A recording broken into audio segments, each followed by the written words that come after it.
Welcome to the Mortgage Foundations podcast, where we are here to guide you through the ins and outs of the mortgage world. Get ready to unravel the complexities and gain a solid understanding of everything you need to know about mortgages. Whether you're a first-time home buyer or a seasoned homeowner, we've got you covered with expert insights and tips. Let's dive into the fascinating world of mortgages together. In today's episode, Tyler Cowell, the principal broker of Mortgage Foundations, FSRA number 13614, will discuss how a mortgage broker gets paid for their services. Also, stay tuned at the end to hear one of Tyler's dad jokes. A common term and form of advertising to hear in the mortgage industry is that in most cases, my services are free. While it may come across that mortgage brokers are doing the work for nothing, in reality, it really comes down to who pays us, and more often, it is the lender, not the borrower. For a typical, well-qualified mortgage file that is done on the prime or a lending side, a mortgage broker is paid by the lender as a form of commission or finder's fee. I will discuss broker fees shortly. However, it is important to note that most prime lenders do not allow mortgage brokers to charge any fees, such as a broker fee, to the client.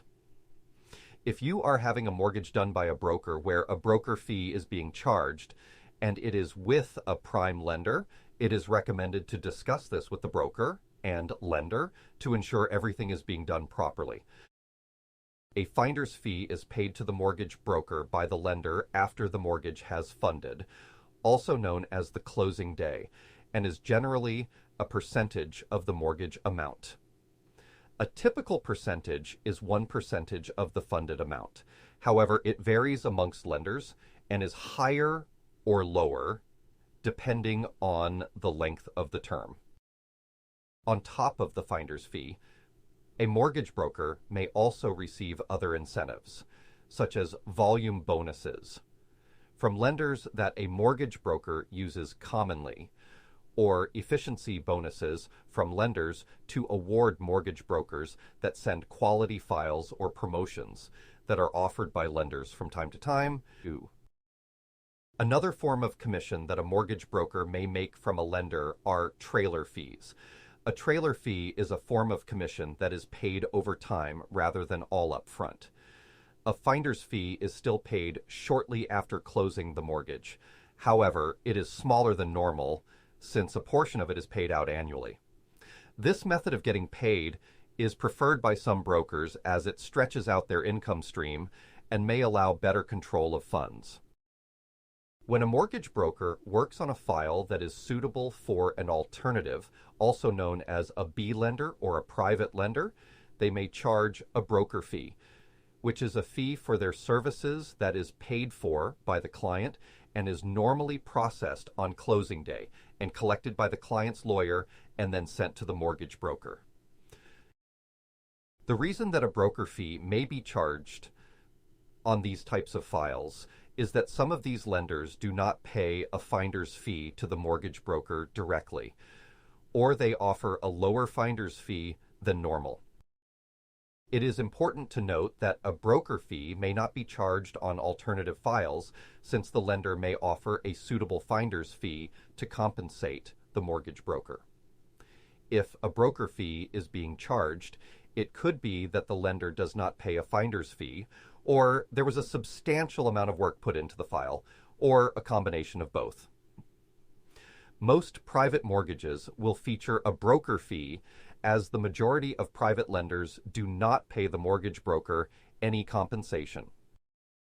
Whether a mortgage is being done with a prime, alternative, or private lender, a mortgage broker should always be transparent about their method of compensation and be open to explaining who is paying them for their services, the lender, the client, or both. A mortgage broker is also required to disclose how they get paid directly to the client on the disclosure to borrower document that is given to the client during the mortgage process. If your mortgage broker is not transparent or has not disclosed this information to you, it is recommended to ask why and get more information to ensure you are protected. There is nothing wrong with asking your mortgage broker if there is a different product available to you that would pay the mortgage broker less money in order to save you more money over the course of your mortgage. In fact, mortgage brokers are regulated to ensure that the mortgage product offered to the client is in the best interest of the client, and recommendations were made without weighing the broker's compensation above the client's interests. It is also important to note that a mortgage broker is not paid directly by the client, and all compensation must go through the mortgage brokerage that the broker represents, no matter what type of compensation it is.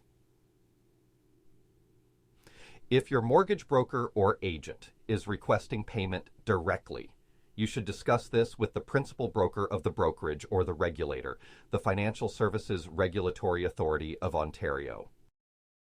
In conclusion, a mortgage broker does not really work for free. However, our services may be free to you, the client, since they are paid for by the lender as a finder's fee or other type of lender compensation. A broker fee may be charged on files that are done with an alternative lender or a private lender.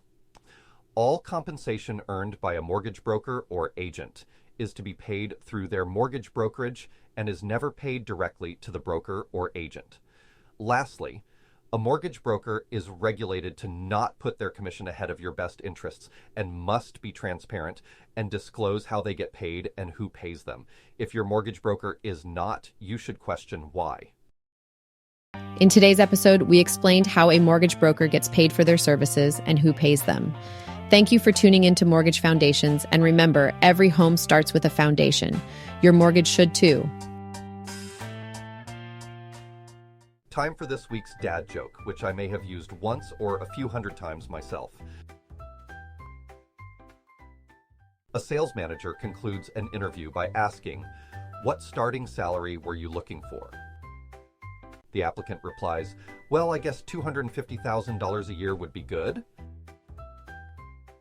The manager responds, "Well, what would you say to a Christmas bonus, uncapped commissions, free gym membership, a fully maintained company car, and perhaps your own personal secretary?" The applicant sits up and says, "Wow, are you joking?" The manager says, "Yes, but you started it.